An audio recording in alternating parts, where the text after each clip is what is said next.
Should believers celebrate Halloween? As you guys may know, Halloween is upon us. It's about to be October, so we're going to be seeing pumpkins and candy and costumes, dead stuff, ghosts, goons, and goblins everywhere.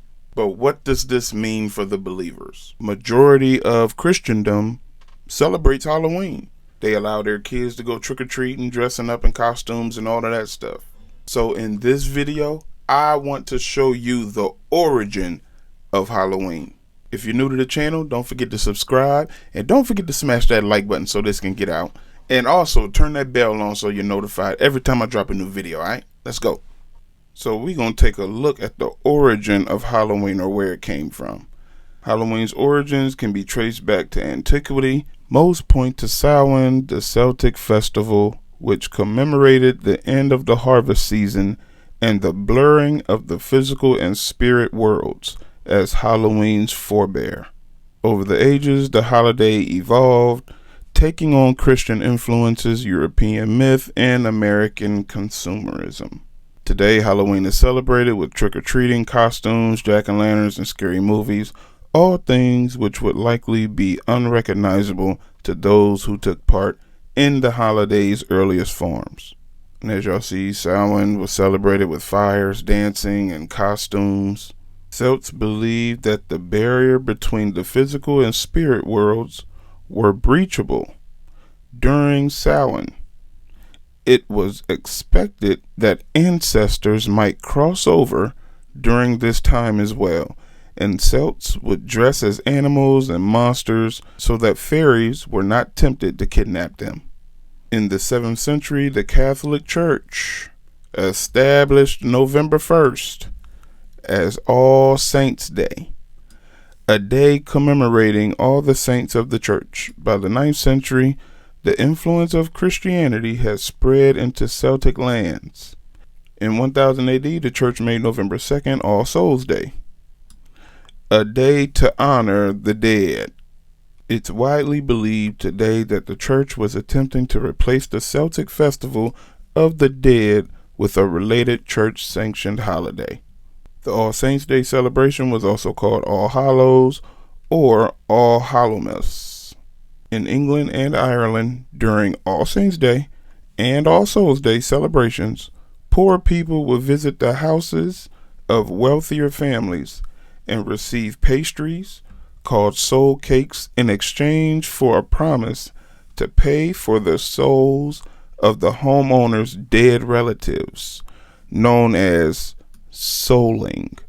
The practice was later taken up by children who would go from door to door asking for gifts such as food, money, and ale, an early form of trick-or-treating. So that's a little backdrop about the origin of Halloween and the roots of it. You know, it's dealing with witchcraft, talking to the dead, things of that nature. So what does the scriptures have to say about this particular thing? Deuteronomy 18:10, there shall not be found among you anyone that maketh his son or his daughter to pass through the fire, or that useth divination, or an observer of times, or an enchanter, or a witch, or a charmer, or a consulter with familiar spirits, or a wizard, or a necromancer. For all that do these things are an abomination unto the Lord, and because of these abominations the Lord thy God doth drive them out from before thee. So we see that this type of stuff is forbidden. Leviticus 19:31, regard not them that have familiar spirits, neither seek after wizards, to be defiled by them. I am the Lord your God. Leviticus 20 verse 27, a man also, or woman, that hath a familiar spirit, or that is a wizard, shall surely be put to death. They shall stone them with stones. Their blood shall be upon them. People were put to death because of this. Y'all see, the Catholic Church brought this stuff in and now mingled it. Everybody's doing it. 1 Chronicles 10:13.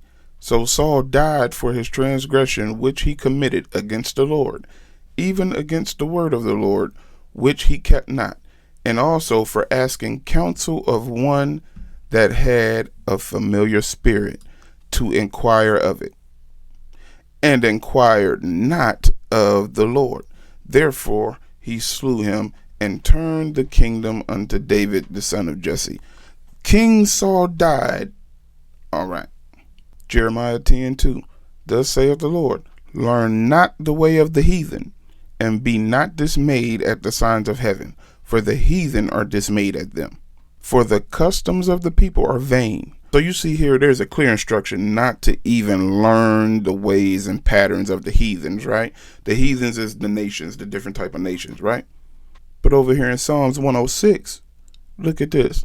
They did not destroy the nations, concerning whom the Lord commanded them, but were mingled among the heathen, and learned their works, and they served their idols, which were a snare unto them. Now that word snare, bait, lure, trap, downfall. All right. Yea, they sacrificed their sons and their daughters unto devils. Wow.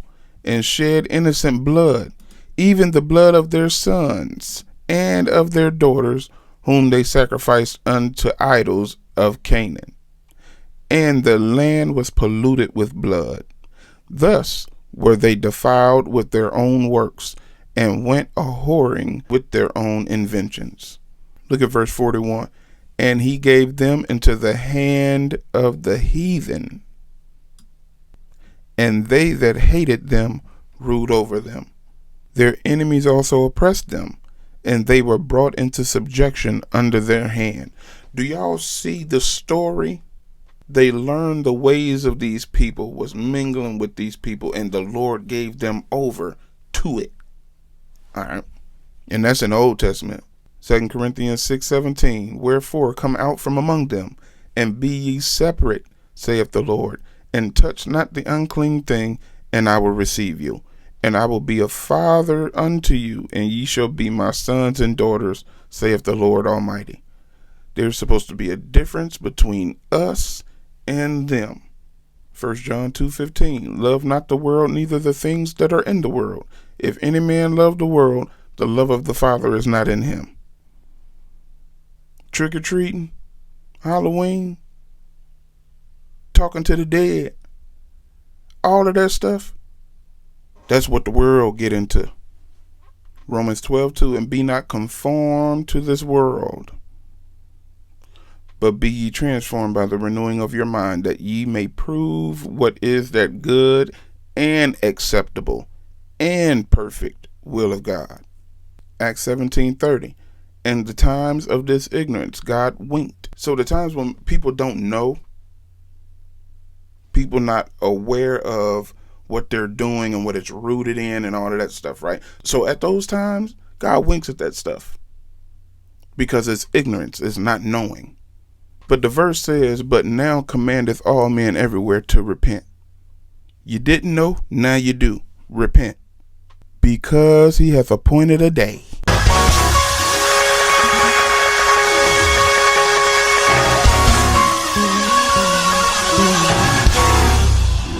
in which he will judge the world in righteousness by that man whom he hath ordained, whereof he hath given assurance unto all men, in that he hath raised him from the dead. Repent, now that you know. Y'all know the saying, you know better, you do better. All right. 1 Peter 2:9. But ye are a chosen generation, a royal priesthood, an holy nation, a peculiar people, that you should show forth the praises of him who hath called you out of darkness into his marvelous light. Ephesians 5:11. And have no fellowship with the unfruitful works of darkness, but rather reprove them. That word reprove means to convict, to refute, or to expose them. Halloween is not for the believer. If you believe in Jesus Christ, you are not to allow your children to be going trick-or-treating. You are not to be allowing your children to dress up as anything. These are customs of the world, which are rooted in witchcraft, which God's people are not supposed to be part of. And yet, it's in the church. And yet, it's amongst believers. And yet, we have learned the ways of the heathens. We have mingled with them. There is a way for believers to participate in this type of season, in this type of holiday. Do you know what that way is? Giving them the gospel. You ain't got to slam the door in their face talking about, oh, we don't celebrate that. This the devil's done. You ain't got to do all that. We overcome evil with good. This is just another way that the enemy has his foot in the door. Halloween is not for us. It belongs to the unsaved. If you enjoyed this video, don't forget to smash that like button so that this message can get out. Leave your thoughts and comments in the comment section. Until next time, peace.